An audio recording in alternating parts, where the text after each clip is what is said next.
आप सभी को रीमा भारती खुशियों के संग चैनल में स्वागत करती हूँ। और मैं ये वीडियो आप लोगों को कुछ मैं बताना चाहती हूँ कि जैसे कि दिवाली कल था, दिवाली ख़त्म हो गई, फिर भाई दूज आने वाली है। और भाई दूज के बाद अब हमारा सबसे बिहार और झारखंड, उत्तर प्रदेश और भी बहुत सारे राज्य के फेमस, ज़्यादा तो बिहार से ही है, बिहार और झारखंड का ये महापर्व छठ पूजा मनाया जाता है। जो छठ पूजा मैं भी करती हूँ। मैं यही आप लोगों से बताना चाहती हूँ फ्रेंड्स कि मेरे पापा तो अब नहीं रहे। 2.5 साल हो गया मेरे पापा इस दुनिया से छोड़ के चले गए। इस समय मैं मुंबई में रहती हूँ और मुंबई में रहने के बाद मैं दिवाली के बाद दूसरे दिन ही तुरंत पापा के घर चली जाती थी छठ पूजा करने के लिए। लेकिन आज मैं छठ पूजा करने के लिए, जब से पापा मुझे छोड़ के गए हैं, मैं छठ पूजा अभी तक नहीं की हूँ, क्योंकि वो उनके साथ मेरा सारा त्यौहार चला गया। और जहाँ तक देखा जाए तो छठ पूजा तो बिल्कुल ही मतलब मेरा ख़त्म हो गया है। मैं छठ पूजा कर ही नहीं रही हूँ उनके जाने के बाद। आप लोगों से मैं बस पता नहीं क्यों मन ऐसा हुआ कि आज मैं आप लोगों से कुछ बोलना चाहूँ, तो मैं बोल रही हूँ कि छठ पूजा आ रहा है, पर मैं नहीं कर पाऊँगी छठ पूजा। क्यों? क्योंकि मैं जब भी छठ पूजा की हूँ तो मतलब करीबन अधिकतर छठ पूजा में मायके में ही जाके पापा के साथ की हूँ। लेकिन पापा ही नहीं रहे। तुरंत दिवाली के बाद पापा बोलते थे, रीमा कब आ रही हो तुम, टिकट कटा कि नहीं।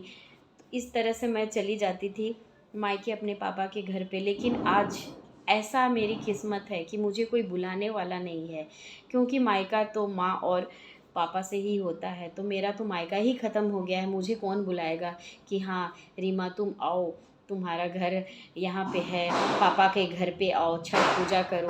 बस मेरा दिल आज इतना तकलीफ़ में लग रहा है ना, मुझे रोना आ रहा था, इसलिए मैंने ये वीडियो अभी तुरंत बनाई। मुझे अच्छा ही नहीं लग रहा है, छठ पूजा करूँ ना करूँ, पापा के बिना कैसे करूँ मैं। और मुझे कोई बुलाने वाला नहीं है। करना है तो मुंबई में ही मुझे छठ करना पड़ेगा, लेकिन पापा के बिना बहुत ख़राब लग रहा है। मुझे छठ करने का मन नहीं कर रहा है बिल्कुल। और उनकी याद बहुत आ रही है। दिवाली तो मैंने किसी तरह बिता ली। मुझे दिवाली का भी इस बार कुछ अच्छा से मैंने दिवाली नहीं किया, क्योंकि अच्छा ही नहीं लगता है पापा के ना रहने पर। कोई त्यौहार भी अच्छा नहीं लगता है। और जहाँ तक ज़्यादा तो ये मुझे, और एक बात और बताना चाहती हूँ दोस्तों, कि मेरा सबसे पसंद वाला त्यौहार जो था ना, दीपावली था। क्यों? क्योंकि ये अंधेरा को मिटाने वाला दीपावली होता है। दीपावली रोशनी का त्यौहार है और मुझे रोशनी बहुत पसंद है। सबके जीवन में रोशनी आए, रोशन हो सबका जीवन, यही मैं चाहती हूँ। और भगवान से प्रार्थना करती हूँ कि आप सबों का घर भी रोशन से जगमगाता रहे। इसलिए मैं ये त्यौहार बहुत पसंद करती हूँ। लेकिन मेरे पापा के चले जाने के बाद ये तीसरा दिवाली है, और मैं अभी तक तीसरा दिवाली हो गया, साल का तीसरा दिवाली हो गया उनके जाने के बाद। मैं दिवाली सही तरीके से नहीं मनाती हूँ, क्योंकि मुझे पसंद ही नहीं आ रहा। इस साल तो बिल्कुल ही मुझे अच्छा नहीं लगा कि मैं दिवाली करूँ। बच्चों के खातिर थोड़ा मोड़ा जो भी करना रहता है मैं कर लेती हूँ, लेकिन अपने मन से कहा जाए ना, मैं इस बार दिवाली में ना कोई मार्केटिंग की हूँ, ना शॉपिंग की हूँ, ना कुछ ख़रीदा है मैंने। कुछ भी मैंने इस साल नहीं किया दिवाली में।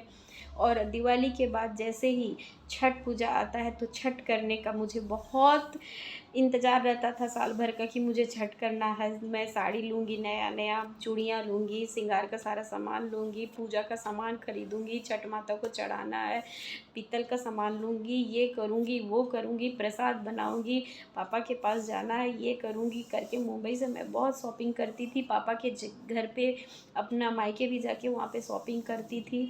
लेकिन आज सब कुछ मेरा ख़त्म हो गया।